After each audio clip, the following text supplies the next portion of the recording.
할렐루야. 저는 여러분들은 저를 못 보셨을지 모르겠지만 저는 이 자리에 몇 번 왔습니다. 와서 세미나도 하고 또 우리 장 목사님과 동역하는 그런 일들이 있었습니다. 제가 몇 년 전에 뉴욕에서 장 목사님을 뵙고 나서 보통 분이 아닌 것 같아요.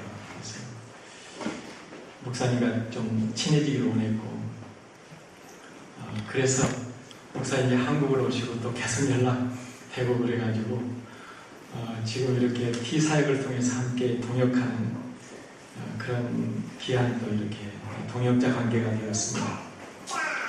그러니까 장 목사님께서 우리 교회 한번 오시라고 해서 제가 그냥 객소리 못하고 알겠습니다, 가겠습니다 해가지고 왔습니다. 지난주까지 제가 일주일 전까지는 인도에 있었고요. 인도에서 사역을 하다가 한국에 와가지고 또 서울에서 목사님들 그룹과 2번 세미나를 하고 이제 주말까지 다 마치고 그리고 또 이렇게 내려오게 되었습니다.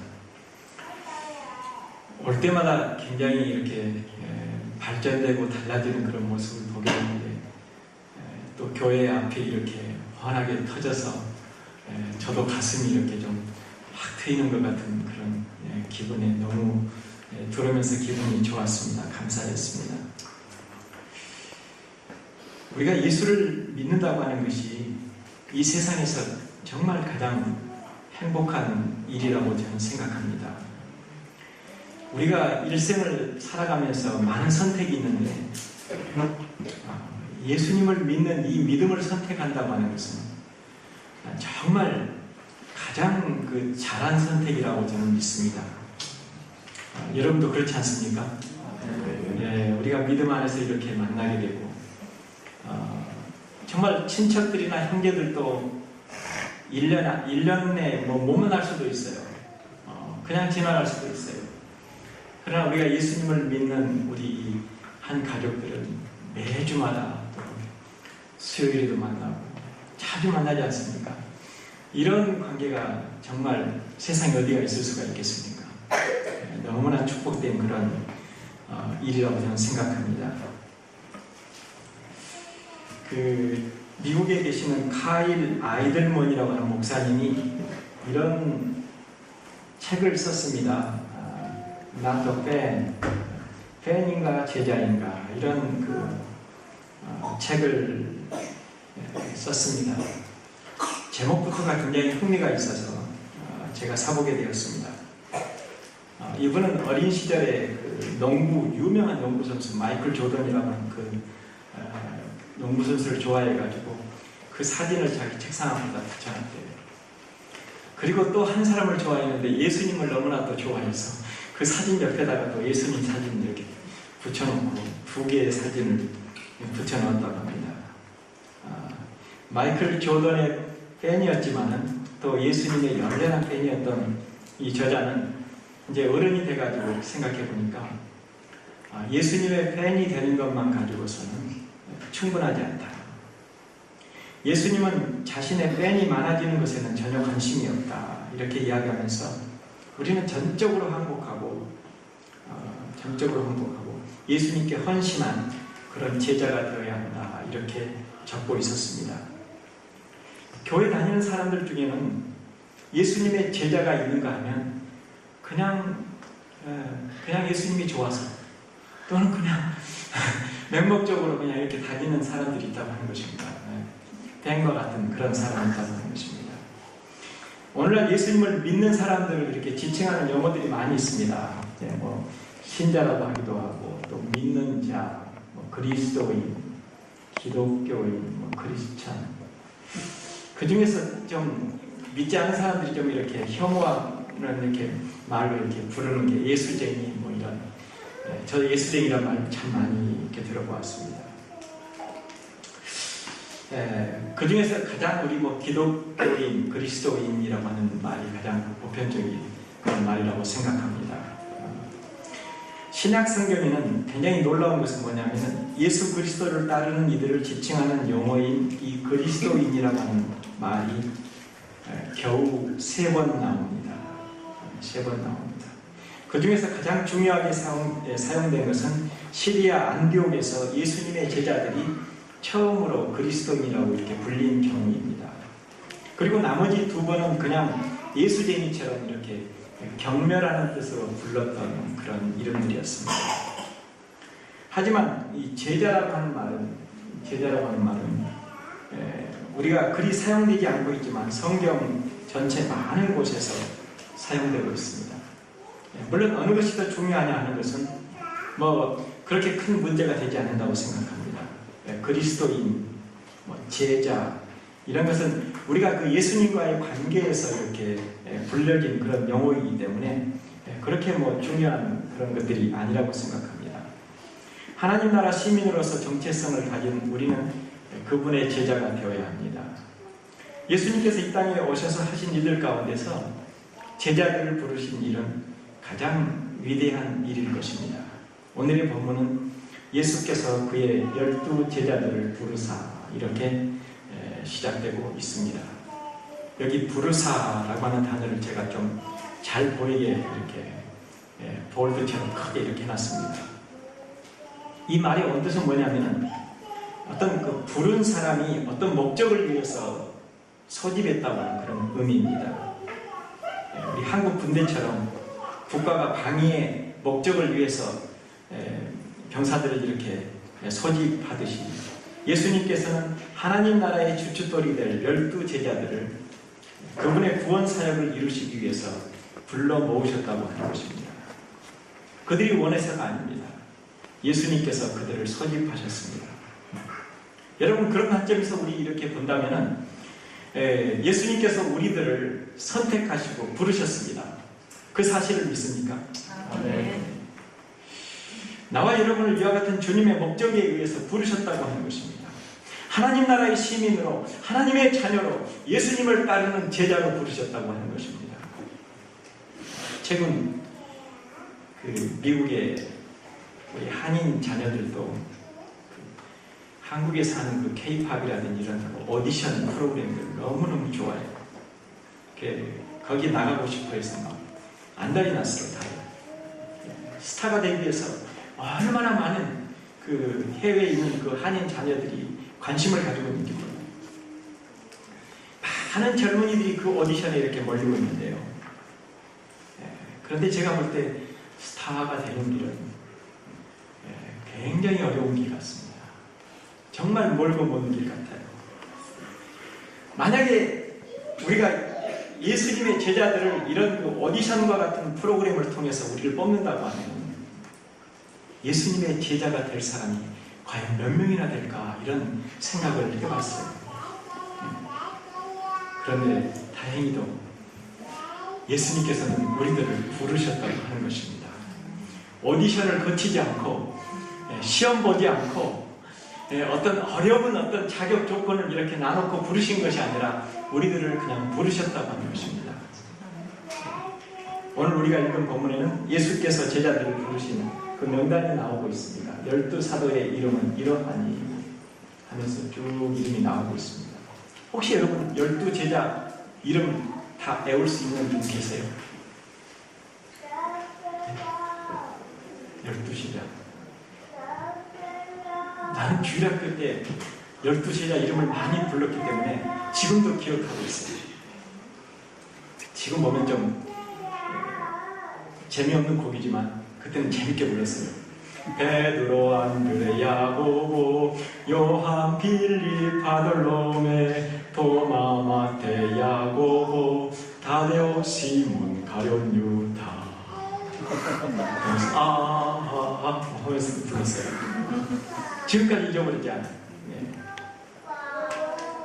예수님께서 12 제자의 이름은 이러하니 하면서 정경 발표를 하고 계십니다. 아마 예수님께서 이렇게 발표를 하기까지는 어떤 사전의 준비가 있었던 것 같습니다. 사전 심사가 있지 않았는가 이런 생각을 해봅니다. 그런데 이들 명단을 보면 하나같이 부적격자입니다. 자격이 될 수 없는 그런 사람들이라고 하는 것입니다. 시몬 베드로요. 시몬 베드로. 정서 불안정에다가 성격이 과격합니다. 안드레 무능력합니다. 세베대의 아들 야고보와 요한, 개인의 이익만을 추구할 그런 사람들입니다. 도마요, 매사에 부정적이고 질문뿐이고요. 의심 많고요. 추진력이 없습니다. 마태, 그는 로마의 앞잡이 세리 출신으로 이미 사회의 지탄을 받고 있습니다. 알페오의 아들 야고보와 다데오, 이 두 사람은 사회혁명을 노리는 사람들입니다. 가룟 유다만이 유능한 후보자처럼 보입니다. 그런데 실제 역사에 있어서 새 교회의 틀을 닫고 2000년의 세계사를 주름잡은 사람들은 당연히 실격할 수밖에 없는 11명이었고요. 오히려 유능한 유다는 탈락했다고 하는 것입니다. 이 모순에 대한 대답은 오직 한 가지입니다. 그들은 모든 면에서 자격 부족이었으나 내 십자가를 지고 나를 따르라고, 나를 본받으라고 하신 그 예수님의 분부를 따라서 십자가를 진 사람들이었습니다. 그것 하나가 그들을 변화시켰고 사회와 세계를 바꾸어 나갔던 것입니다. 우리의 모습을 볼 때는 우리가 예수님의 제자로 살기에는 자격이 부족합니다. 그러나 그 부적격자 제자들을 부르신 주님께서 우리들을 부르셨다고 하는 이 확신은 우리에게 엄청난 희망을 갖게 하는 것입니다. 성경에 보면 예수님께서 택하신 제자들의 여러 유형이 나오고 있습니다. 우리가 읽은 10장 그 앞에 8장 9장에 보면 예수님께서 제자들을 택하신 과정들이 나오고 있습니다. 우리가 성경 공부 이제 풍요로운 삶 마치고 에베소서도 마쳤나요? 예, 이제 세퍼드 라이프라고 하는 그 단계에 이렇게 들어가게 되면 많은 것을 배우게 되는데, 예수님의 제자들이 어느 날 갑자기 나를 따르라 해가지고 다 예수님을 따라가는 것처럼 되어 있는데요, 그렇지 않다고 하는 것을 공부하게 됩니다. 사전에 많은 준비가 있었습니다. 사전에 만났고요, 그들과의 관계들이 계속 예수님과 이렇게 관계성들이 있었습니다. 거기 보면 4가지 유형을 이렇게 이야기하고 있는데요, 첫 번째 유형을 보도록 하겠습니다. 이런 제자가 있었습니다. 한번 크게 한번 읽어볼까요? 자, 시작. 성급한 제자. 성급한 제자가 있었어요. 그림 보시면 참 재밌죠? 이 말씀 읽겠습니다. 우리 8장에 나오는 말씀인데요, 같이 읽겠습니다. 시작. 한 서기관이 나와 예수께 아뢰되 선생님이여 어디로 가셨는지 저는 나를. 예수께서 이르시되 여우도 입고 공중에 새서 거쳐갈 수 있으되 인자는 머리를 도시되어 가라 하시라. 아멘. 첫 번째 후보는 서기관이었습니다. 그 후보는 자신이 예수님을 따를 준비가 되어 있다고 말합니다. 어떻게 보면 굉장히 자신만만해 보여요. 당당해 보이기도 합니다. 하지만 예수님께서는 이렇게 성급하고 충동적인 사람에 대해서 나는 머리 들 곳이 없다, 나를 따라오려거든 먼저 제자도의 대가를 고려해보라, 대가를 고려해 보았니? 이렇게 지금 질문하고 있습니다. 어떻게 보면 이 서기관은 우리 한국 사람들처럼 좀 성격이 급한 것 같아요. 우리들 얼마나 성격이 급해요. 성격이 급해서 많은 일들이 일어나고 있습니다. 그냥 커피가 다 내려지지도 않았는데 그냥 손 집어넣어가지고 막 손 화상도 있고요. 화장실 들어가면서 막 옷을 내리고, 참 그게 우리 한국 사람들이 아닌가 싶습니다. 그런데 누가복음 14장 28절에서 33절에 보면 예수님은 성급하고 충동적인 제자도의 위험에 대한 2가지의 예를 들고 있습니다. 그것은 필요한 돈을 계산해 보지도 않고 건물을 짓는 사람이라고 이렇게 말합니다. 돈이 없는데 건물을 짓는 사람. 두 번째는 군사를 모집하지 않고 전쟁에 나가는 왕이라고 이렇게 비유해서 말하고 있습니다. 예수님을 따르는 사람에게 요구되어 있는 생활 방식은 쉽지 않은 상당한 어려움이 동반되는 삶이라고 하는 것을 가르치고 있는 것입니다. 예수님께서는 오직 자신이 하기를 원하시는 것을 제자들이 감당해 주기를 바라십니다. 누가복음 14장에 보면 누구든지 자기 십자가를 지고 나를 따르지 않는 자도 능히 내 제자가 되지 못하리라 말씀합니다. 그리고 디모데후서 2장 3절에서 그리스도의 군사들은 고난도 기꺼이 받을 준비가 되어 있어야 된다고 이렇게 말씀하고 있습니다. 우리가 때로는 우리의 성질로 되는 것 아닙니다. 성격이 급해서 내가 성격이 급해서 그렇다고 그게 핑계가 될 수는 없는 것입니다. 두 번째 유형을 보겠습니다. 읽어보겠습니다. 시작. 우유부단한 제자. 그런가 하면 성격이 급한 제자가 있었는가 하면 또 우유부단한 또 제자가 있습니다. 이 말씀 다 같이 읽어보겠습니다. 시작. 제자들이 또 많은 사람을 이르되 주여 내가 먼저 가서 내 아버지를 장사하게 하옵소서. 예수께서 이르시되 죽은 자들이 그들의 죽은 자들을 장사하게 하고 너는 나를 따르라 하시니라. 아멘. 우리는 여기서 또 한 사람의 부적격자를 이렇게 보게 됩니다. 이 사람은 결정을 미적거리면서 이렇게 미루고 있습니다. 그는 매우 우유부단합니다. 다른 말로 하면은 망설이는 사람입니다. 예수님을 따르는 위험을 감수하기보다는 어떤 그 마음의 결단을 뒤로 미루고 있는 것입니다.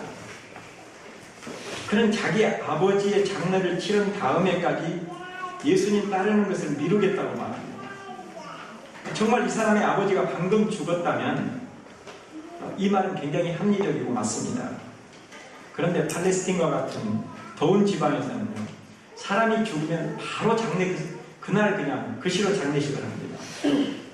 따라서 이 후보가 집에서 멀리 떨어진 곳에서 예수님과 함께 있었다고 하는 점을 감안한다면 그의 아버지가 방금 죽어서 매장을 기다리고 있다고 할 수 있는 가능성은 굉장히 희박한 것입니다. 그러므로 무슨 뜻입니까? 나는 내 아버지가 더 중요하므로 나중에 아버지가 돌아가신 다음에 당신을 따르겠습니다. 이 말 아니겠습니까? 이 제자는 우유부단한 그런 부적격적인 자질을 가지고 있었습니다. 우리가 하나님의 일을 하다 보면 어떤 때는 이런 우유부단함 때문에 하나님의 일이 지연되거나 안 될 수가 있습니다. 하나님의 일을 하다 보면 어떤 때는 정말 믿음으로 우리가 해야 될 때가 있습니다. 이 우유부단한 거예요. 만약에 자녀들이 좀 이렇게 무슨 일을 미적거리고 결정 못 내리고 이렇게 그러잖아요. 그러면은 그 좋은 치료법이 있습니다. 어느 날 몇 시까지 이것을 다 해라. 시간을 주고 그 시간 안에 결정을 내리라고 하는 것이 좋은 치료법이라고 이야기합니다. 세 번째 이유입니다. 그런가 하면 충성스러운 제자가 있었습니다. 충성스러운 제자. 저희 집에 오셔서 음식을 드시지요. 누군지 모르겠지만 보겠습니다. 자, 다 같이 읽어보겠습니다. 시작. 예수께서 그곳을 떠나 지나가시다가 마태라 하는 사람이 세간에 앉아있는 것을 보시고 이르시되 나를 따르라 하시니 일어나 따르니라. 예수께서 마태의 집에서 앉아 음식을 차리시되 많은 세리와 죄인들이 와서 예수와 그의 제자들과 함께 앉았더니 세리였던 마태를 부르신 이야기가 나오고 있습니다. 마태복음에서는 아주 간단하게 그의 옛 친구들과 식탁에 함께 앉아 있었다고만 기록되어 있습니다. 그런데 같은 내용이 누가복음에 나오는데요. 거기는 다른 시각에서 예수님을 위해서 큰 잔치를 베풀었다고 이렇게 기록되어 있습니다. 그 잔치에는 옛 친구들인 세리와 죄인들이 초대를 받았습니다. 우리가 이렇게 좀 짐작해 볼 수 있는 게 뭐냐면 마태는 예수님을 자랑하고 싶었습니다. 그리고 예수님을 높이기를 원했습니다. 그의 옛 친구들에게 예수님의 말씀을 듣게 하고 싶었습니다. 그래서 그의 친구들을 초청해서 예수님과 함께 이렇게 성대한 잔치를 베풀었던 것입니다. 우리는 마태에게서 이런 충성스러운 제자들의 그 자질을 보게 되는 것입니다. 저는 우리 믿는 사람들의 가정이 복음센터가 되어야 된다고 저는 생각합니다. 여러분의 가정이, 여러분들의 각 가정이 복음센터가 된다면 이 지역은 변화될 것이고, 이 지역은 다 복음화될 것이고, 정말 놀라운 그런 일들이 일어날 수 있다고 생각해요. 지금 한국 사회에서 우리 기독교가 왜 그렇게 되는지 모르겠지만 많은 지탄을 받고 있습니다. 왜 그렇습니까? 우리의 삶이 예수님을 나타내지 못하고 우리의 가정이 복음센터가 되지 못하기 때문에 그런다고 생각합니다. 여러분들의 가정이, 여러분들의 삶이 그 역할을 하기를 바랍니다. 충성스러운 마태와 같은 그런 모습이 여러분들의 삶에서 나타나기를 바랍니다.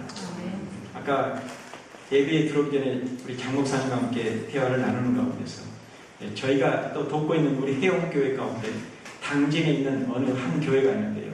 시골의 논뚝길을 따라서 이렇게 들어가면 숲속에 어마어마한 교회가 나오는데 한 5,000명 정도가 모이는 교회. 완전히 깡촌입니다. 그 깡촌에 5,000명 정도가 모이는데 많은 젊은 부부들이 그 교회를 출석합니다. 저는 그 지역에서 그렇게 많은 교인들이 나오는 줄 알았어요. 그렇지 않더라고요. 2시간, 3시간 차를 몰고 곳곳에서 와가지고 거기서 이렇게 모여드는 그런 교회.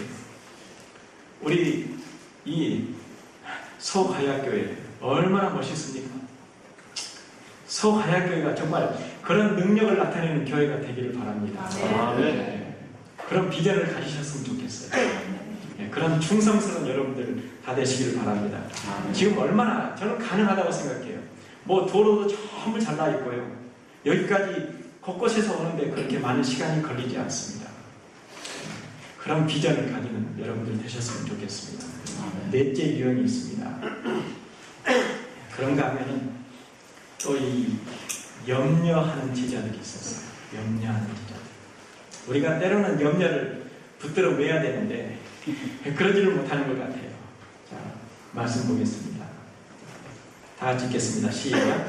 그때 요한의 제자들이 예수께 나와 이르되 우리와 바리새인들은 금식하는데 어찌하여 당신의 제자들은 금식하지 아니하나이까. 존경받는 선생님인 예수께서 조금 전에 세리들과 죄인들과 함께 음식을 드셨다고 하는 것은 어떤 사람들에게는 굉장히 놀라운 사건이었습니다. 이 소식은 빠르게 세례 요한의 제자들에게 전해졌습니다.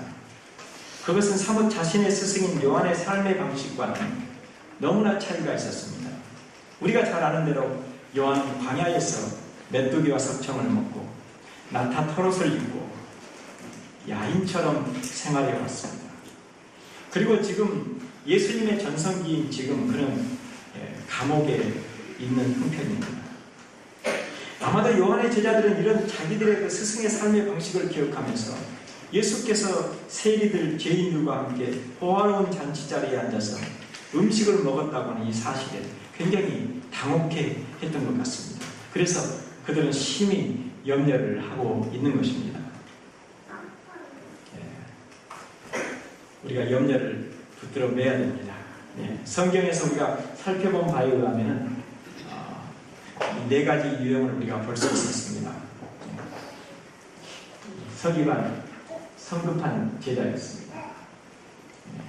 다른 제자는 우유부단한 제자였습니다. 마태는 충성스러운 제자였고 요한의 제자는 염려한 제자들이었습니다. 그렇다면 나와 여러분은 어떤 제자의 유형에 속하고 있습니까?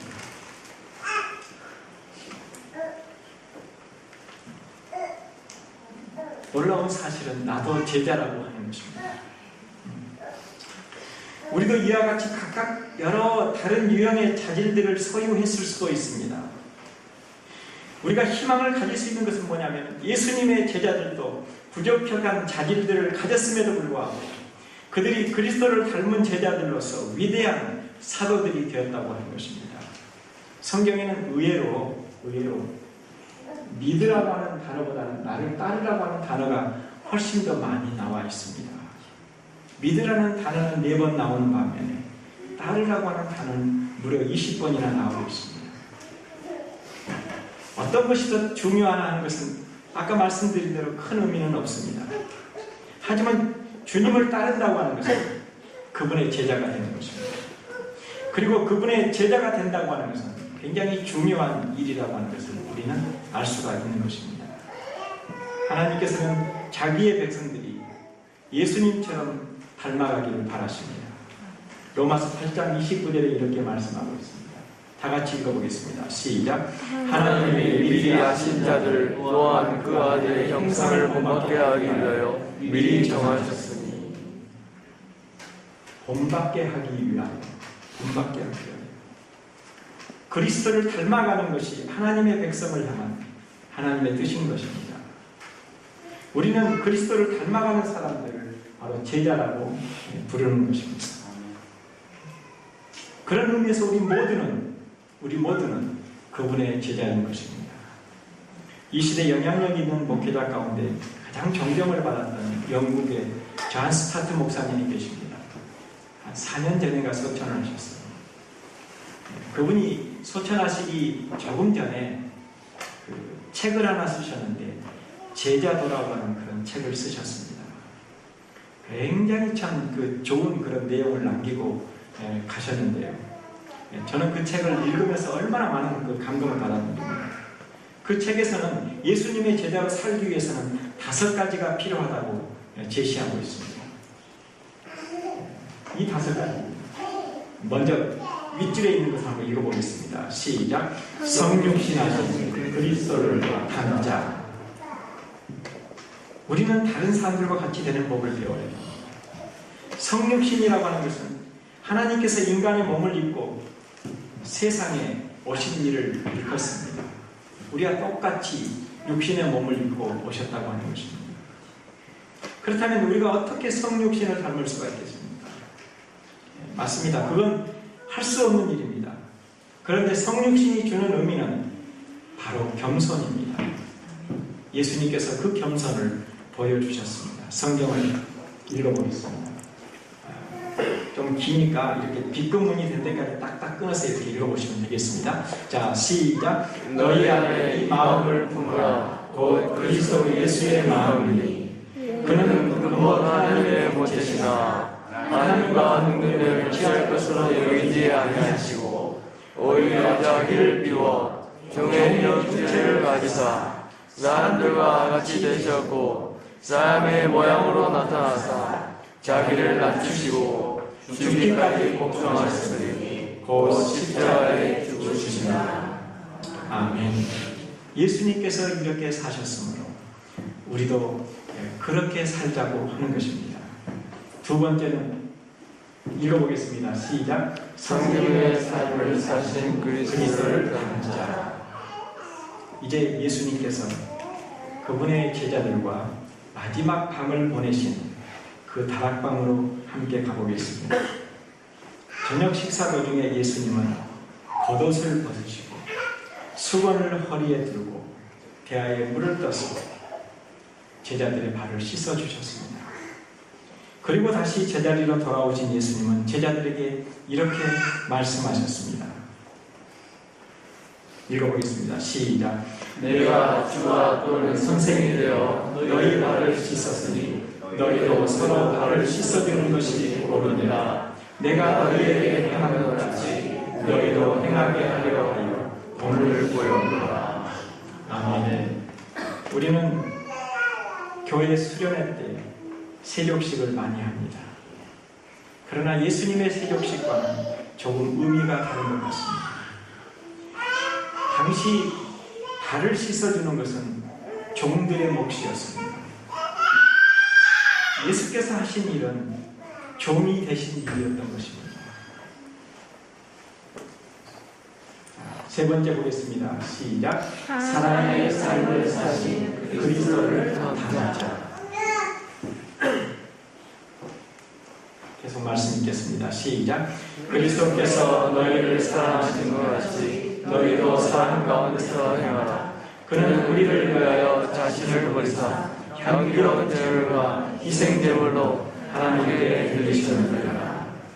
예수님은 자신의 몸을 희생하셔서 십자가를 지셨습니다. 그런 사랑을 닮으라고 하는 것입니다. 자, 네 번째를 읽겠습니다. 시작. 오래 참으신 그리스도를 더한 자. 오래 참으심. 네, 이 말씀 읽겠습니다. 시작. 이를 위하여 너희가 부르심을 받았으니 그리스도도 너희를 위하여 고난을 받으사 너희에게 본을 거쳐 그 자체를 따라오게 하셨습니다. 아멘. 참으로 우리는 참아야 될 때가 많이 있는 것입니다. 참지 못해서 후회할 때가 많은 것 같아요. 잠시 참으면 되는데 그걸 못 참아서 받은 은혜를 까먹을 때가 참 많이 있습니다. 우리는 부당하게 고난을 받기도 합니다. 그러나 악을 악으로 갚지 말라고 하는 것이 성경의 가르침입니다. 예수님께서는 고난을 받으심으로 본이 되어서 우리로 그 발자취를 따라오게 하셨습니다. 제가 미국에서 이렇게 다 살면서 가끔 한국 TV를 이렇게 보면 너무나 재밌을 때가 많아요. 어떤 때 제주도에 폭설이 내려가지고 또 태풍이 불어가지고 비행기가 못 뜰 때가 있습니다. 모든 공항이 다 멈추지요. 그러면 제가 볼 때 서부 사람들은 그냥 가만히 있습니다. 풀릴 때까지 공항에서 그냥 기다려요. 죽치고 가만 안 하고 기다려요. 그런데 그냥 한국 사람들은 막 그냥 거기 그 카운터를 점거하고 막 올라가서 막 그냥 기장 나오라고 그러고, 기장이 무슨 죄가 있습니까? 이번에도 막 눈이 많이 왔는데 막 기장 나오라고 그러는데요. 정말 제가 한 번은 워싱턴에서 비행기를 탔어요. 이제 저희 캘리포니아가 있는 저희 집에까지 오려고 이제 비행기를 딱 탔는데, 비행기가 출발을 해가지고 이렇게 할주로 이렇게 나가더니 다시 멈춰 서더라고요. 그리고는 이륙을 못하고 한참을 있는데 방송이 나와요.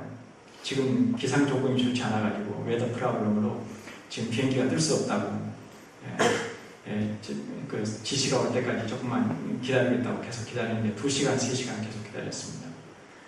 그런데 2시간, 3시간 지나니까 배가 고프잖아요. 그러니까 비행기가 다시 터미널로 돌아왔어요. 그 브릿지에다 대고 승무원들이 나가서 피자 4판을 갖다가 또 피자 한 판씩 한쪽씩 다 나눠주더라고요. 먹었어요. 그리고 또 이제 활주로로 이렇게 이동을 하는데 또 못 뜨는 거예요. 그래서 몇 시간을 기다렸냐면 비행기 안에서 8시간 반을 기다렸습니다. 미국 국내선 좁아요. 한국처럼 이렇게 큰 비행기가, 나라는 작은데 큰 비행기가 뜨지 않아요. 동부에서 서부로 오는 비행기도 조그마한 비행기가 뜹니다. 그 조그마한 비행기 안에서 있는데 8시간 반을 기다리고 있는데요. 얼마나 힘들어요. 그러다가 비행기가 이제 이륙을 하게 됐어요. 아무도 8시간 반 동안 불평하는 사람이 아무도 없습니다. 그런데 비행기가 탁 이륙을 하니까요, 모두가 다 막 박수를 치면서 막 너무들 막 좋아하는 거예요.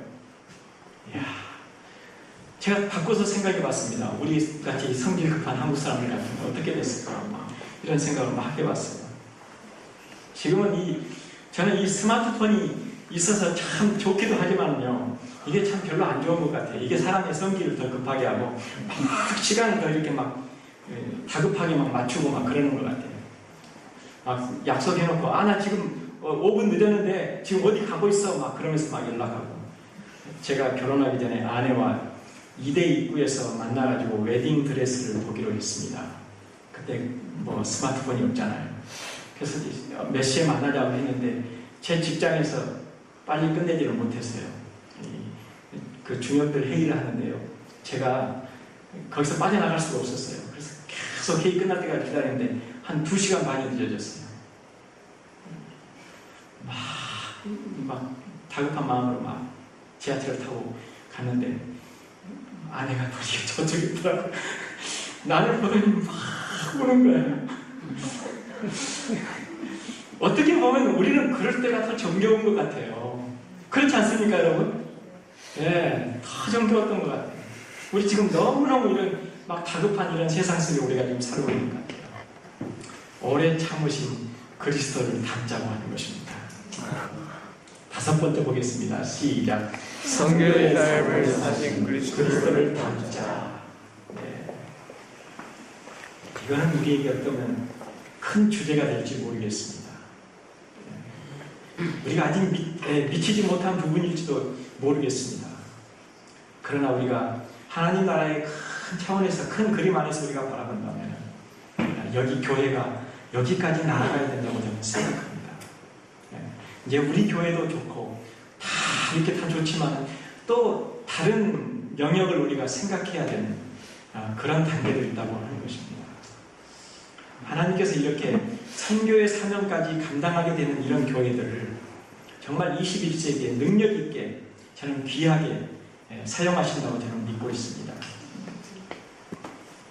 예수님께서 십자가를 앞에 두고 밤새워 기도하셨습니다. 아버지께서 나를 세상에 보내신 것 같이 나도 그들을 세상에 보내고, 그리고 제자들에게 사명을 위임하십니다. 다 같이 읽어보겠습니다. 시작. 예수께서 또 이르시되 너희에게 평강이 있을지어다. 아버지께서 나를 보내신 것 같이 나도 너희를 보내노라. 아멘. 아멘. 나도 너희를 보내노라. 여러분을 세상에 보내셨습니다. 매우 중요한 말씀입니다. 세상으로 나아가는 제자들의 사명이 예수님 자신의 사명과 같다고 하는 가르침인 것입니다. 여기에 중요한 말씀은 너희를 보내노라. 무슨 말입니까? 그리스도께서 우리 세상에 들어오신 것처럼 우리도 다른 사람들의 세상에 들어가야 된다고 하는 것입니다. 저는 이 사역을 하면서 너무나 감사한 것은 전 세계를 다니면서 복음이 필요한 모든 곳곳에 있는 거기서 사역하시는 선교사님들을 지원하고 그분들에게 좋은 이 훈련 프로그램을 안내해서 신학교가 없는 곳에서 신학훈련을 통해서 그들이 좋은 일꾼으로 이렇게 세워지도록 하는 일을 계속하고 있습니다. 그래서 정말 여러 나라를 많이 이렇게 돌아다니고 있습니다. 저는 항상 미국에 들어갈 때 너는 뭐 하는 사람이냐 물어보면 나는 순회 목사다 이렇게 이야기를 해요. 하나님께서 나를 순회 목사로 부르셔서 곳곳에 선교지에 이렇게 다니게 하신 것을 얼마나 감사한지 모릅니다. 마찬가지로 주님께서 여러분들을 세상에 보내셨습니다. 하나님의 자녀로 예수 그리스도의 제자로 보내셨습니다. 우리가 이 사실을 기억하고 사는 것은 너무너무 중요한 사실입니다. 우리는 이 세상에서 그냥 그럭저럭 살아갈 수가 있습니다. 평범하게 살 수도 있습니다. 즐기며 살 수도 있습니다. 비전과 열정을 가지고 살 수도 있습니다. 그러나 예수 그리스도의 제자로서의 삶을 살아야 된다고 하는 것입니다. 자신의 제자 중에 한 명이 그리스도인임을 알게 된 한 힌두인 교수가 이렇게 말했습니다. 읽어보겠습니다. 시작. 그리스도인들이 예수 그리스도처럼 산다면 인도는 내일이면 너희 희하에 있게 될 것이다. 아멘. 제가 인도에 가서 보니까 인도의 복음 전파된 지가 굉장히 오래된 나라인데도 불구하고 그들의 삶이 변하지를 못해요. 그냥 예배만 왔다 갔다 하더라고요. 그래서 제가 깨달았습니다. 여러분들이 훈련을 받아야 됩니다. 그리스도의 제자로 세워져 가야 됩니다 하는 것을 제가 가서 계속 인도 현지인들에게 도전을 하니까 그분들이 엄청난 그렇게 해야 될 줄 몰랐다는 거예요. 그래서 지금 열심히 T 훈련을 통해서 이게 막 확장이 되고 있는데 인도에 사람이 많지 않습니까? 그래서 여러분들이 공부했던 그 T라고 하는 이 교재가 지금 인도에서 우리가 책을 한국에서 일일이 가져갈 수가 없어가지고 인도에서 막 책을 엄청 찍었습니다. 그리고 힌디에도 찍고요. 또 지금 많이 사용하는 다른 언어도 막 번역을 해가지고 또 찍고 이게 다행히 좋은 것은 우리 이 T 교재가 전 세계에 지금 80개가 넘는 그런 언어로 번역이 되어 있기 때문에 너무나 어디를 가든지 이렇게 사용할 수가 있어서 너무나 참 귀합니다.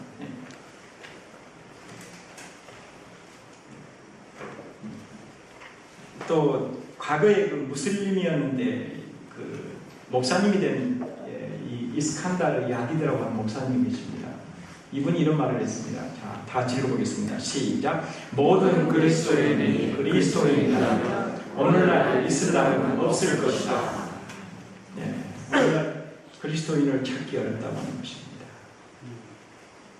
제자도를 실천하는 신자들을 찾기가 어렵다고 하는 것입니다.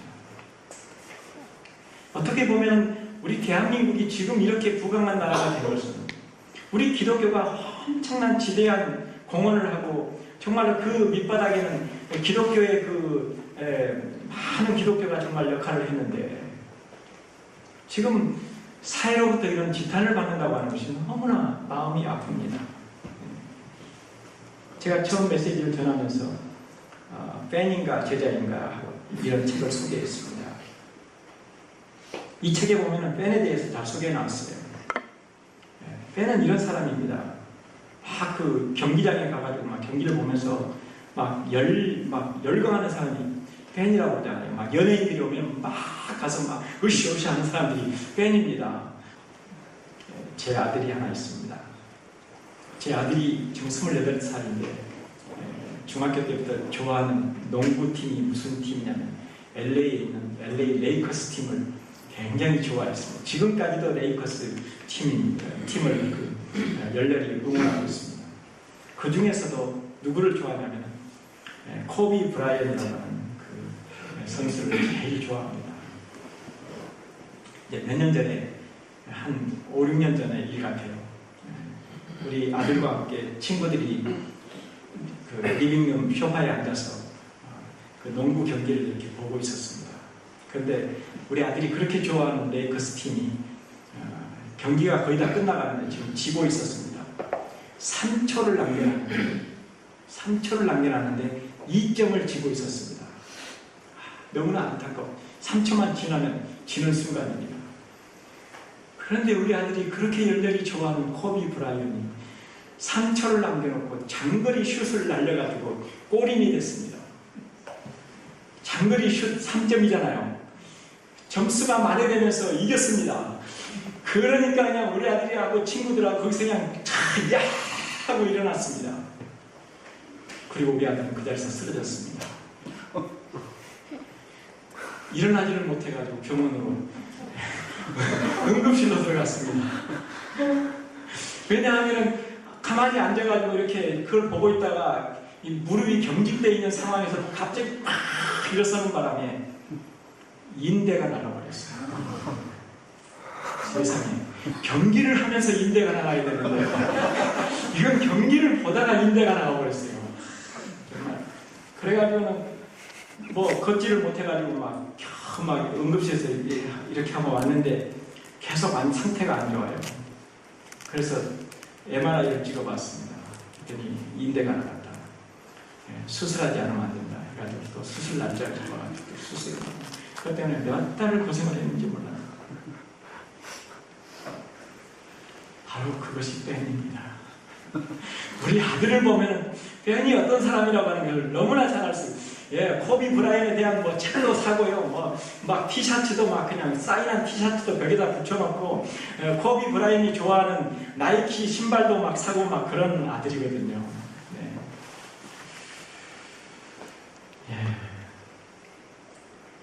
팬이 어떤 사람이라는 것을 알면 제자가 누구인지 분명해져요. 제자는 예수님과 나와 나무와 가지처럼 밀접한 관계 속에서 그분을 따르고 닮아가는 사람입니다. 닮아가는 사람. 제가 이제 결론을 내려야 되는데 T 이야기를 하게 되면 너무 시간이 많이 갈 것 같아요. 그래서 생략을 하고요. 좀 넘어가도록 하겠습니다. 아무튼 제가 하고 있는 T라고 하는 것은 이런 내용을 가지고 있습니다. Theological Education by Extension. 남미에서 많은 사람들이 예수님 앞으로 돌아오는데 그들을 잘 인도할 수 있는 일꾼들이 부족했습니다. 지도자가 너무나 부족했어요. 그렇다고 그 지도자들을 전부 다 신학교에 이렇게 보내보니까 몇몇 사람들을 보내보니까 도심지에 있는 신학교에 가더니 돌아오질 않아요. 도심물을 먹고. 그래서 그들이 지역교회를 그대로 섬기면서 거기를 떠나지 않고 교회를 섬기면서 신학을 공부할 수 있는 방법이 없을까 이거를 생각하다가 생겨나게 된 것이 바로 전체적인 신학 커리큘럼을 가지고 그들이 집에서 스스로 공부하면서 좋은 지도자가 되고 그렇게 되는 것을 이렇게 성경 공부를 이렇게 만들어놨습니다.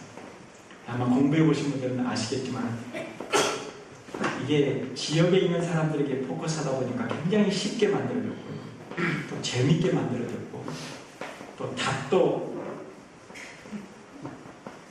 각 페이지 하단에 보면 답이 다 나와 있어요. 그러니까 그렇지 않으면 굉장히 어렵고 좀 그런 답이 없으면 성경 공부 가는데 굉장히 좀 이렇게 떨리는 마음으로 가게 되는데 너무나 편안한 마음으로 즐겁게 성경 공부할 수 있는 그런 게 바로 이 T라고 하는 성경 공부입니다. 앞으로 교회에서 계속해서 목사님이 과정을 개설하게 될 때 많은 분들이 신청해서 한번 공부해 보시길 바랍니다. 여러분들 굉장히 이렇게 예수님 닮아가는 그런 제자로 성장시켜 줄 것입니다. 이제 우리가 예수님의 제자가 되자고 하는 메시지를 제가 이렇게 계속 말씀드렸고 마지막에 가서는 그 존 스타트 목사님이 말씀하셨던 5가지를 여러분들에게 이렇게 전달해 드렸습니다. 이 존 스타트 목사님은 제가 아는 이 T사역의 강력한 지지자고 그분이 많이 이렇게 도움을 주셨던 분이기 때문에 또 우리가 빼놓을 수 없는 그런 귀한 목사님이십니다. 이분이 제자도의 결론을 이렇게 내렸습니다. 한번 다 같이 읽어보겠습니다. 시작. 제자도의 원리는 분명하다. 우리가 그리스도를 바라보는 시각이 빈약할수록 우리 제자도는 빈약할 것이고 반면에 우리가 그리스도를 바라보는 시각이 풍성할수록 우리 제자도도 풍성할 것이다. 이렇게 정의를 했습니다. 우리도 예수님의 제자로서 세상을 변화시키는 일에 동참해야 하겠습니다. 그런 일이 어떻게 우리에게 가능할까요? 우리 힘으로는 분명히 할 수 없습니다. 그런데 하나님께서는 우리가 그분의 뜻을 이룰 수 있도록 우리에게 성령을 보내주셨습니다. 윌리엄 템플은 이런 예를 들어주었습니다. 오늘의 결론처럼 여기는 그런 말입니다. 한번 다 같이 한번 읽어보겠습니다. 시작. 셰익스피어 재능이 내 속에 들어온다면 다시 한번 시작. 셰익스피어 재능이 내 속에 들어온다면 나도 그처럼 희곡을 쓸 수 있다. 예수님의 영이 내 속에 들어온다면 나도 그분처럼 살 수 있다. 아멘. 여러분 성령의 능력으로 주님께서 바라시는 그 제자의 자질을 갖추고 하나님의 교회와 그분의 나라 확장을 위해 쓰임받는 우리 소가야교회 모두가 되시기를 바랍니다. 뺀이 아닌 제자가 되십시오. 그래서 여러분의 교회를 건강하게 세워가고 복음의 능력으로 이 지역을 그리고 다른 지역까지 대한민국을 전 세계에 복음의 영향력을 미치는 능력 있는 교회가 되시기를 바랍니다. 기도하겠습니다. 하나님, 예수님에 대해서 잘 배우기 원합니다.